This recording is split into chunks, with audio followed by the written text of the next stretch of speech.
I hear her voice before I even see her. The phone rings once, twice, then silence. My finger hovers over the screen. It's her number, again. I glance down at the reflection in the window. My son, Elijah, sits in the back seat, his eyes glued to a toy. The small, innocent hum of his laughter fills the car. The same laughter that hasn't echoed through my home in over 4 years. The phone vibrates in my hand. I answer. "What is it? Why aren't you answering my calls?" she snaps, the venom in her voice unmistakable. Elijah's been asking about me. I can feel the smirk on her face without even seeing it. Always the manipulator, always the controller. "He's fine," I reply, keeping my voice calm, cold. "He's asking about you because you're not here." I can almost hear her pause, weighing her words. "Don't talk like that. You know it's not like—" I hang up. Her words mean nothing now. They never did. It was a slow burn, the first time I suspected something. A few months after she left. She had all the right excuses. The long hours, the business trips, the calls from some other important client. But the way her gaze shifted when my brother called, that was the first clue. I had spent days away from home, working on projects, while she found ways to keep me at arm's length. It wasn't until I found a strange, half-open message on her phone that I realized what was happening. A text. "Tonight, my place. No one can know." I didn't confront her. I couldn't.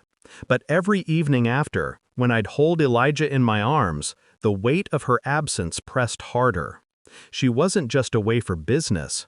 She was away for someone else, someone closer. I turned the phone over in my hands, my thumb hovering over the delete button. But I didn't. It wasn't just curiosity. It was the weight of knowing. Knowing everything I had built, every sacrifice I'd made, meant nothing. I decided to investigate quietly. At first, it was subtle. I checked her emails, snooped through her social media. Each click was calculated, an attempt to maintain control over the chaos that was brewing in my mind. Then, the results came back from the DNA test. The boy, Elijah, was mine. But the other child, the one she had with my brother, the one she insisted was a mistake, the child that for years I'd believed wasn't even mine, she had lied. She had planned this. I waited, patient, silent. The evidence grew. The late-night meetings, the exchanges of knowing glances, the secretive walks with my brother. I didn't confront her. Not yet. I didn't need to. I watched them. My brother, her.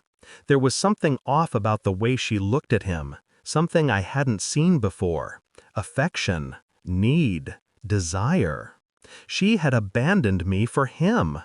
The thought hit me like a punch to the stomach, but I didn't flinch. No, I was beyond flinching. 4 years later, I stood in front of her office. The large glass windows reflected the weight of the city, the bright skyline, and me, standing in front of her again. She had no idea I was coming. Elijah stood next to me, his hand resting lightly on mine.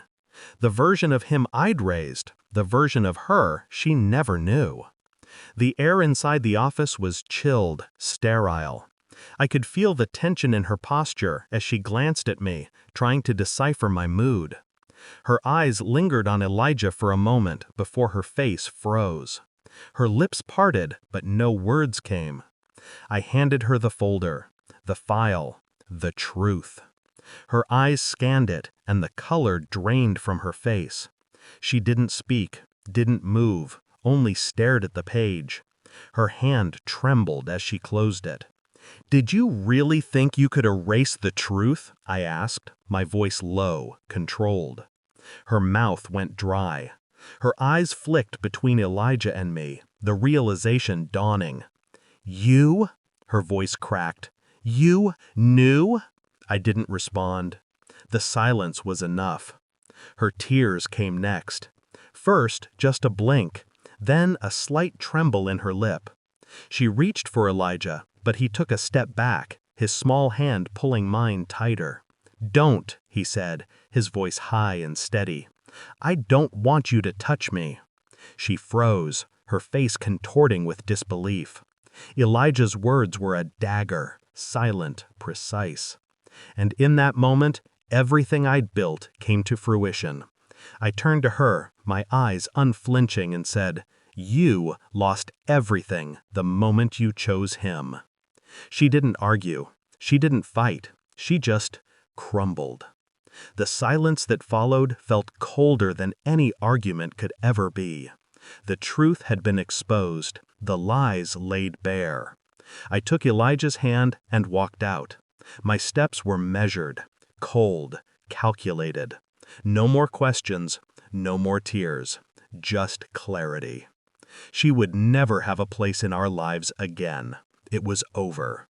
The door swung shut behind me.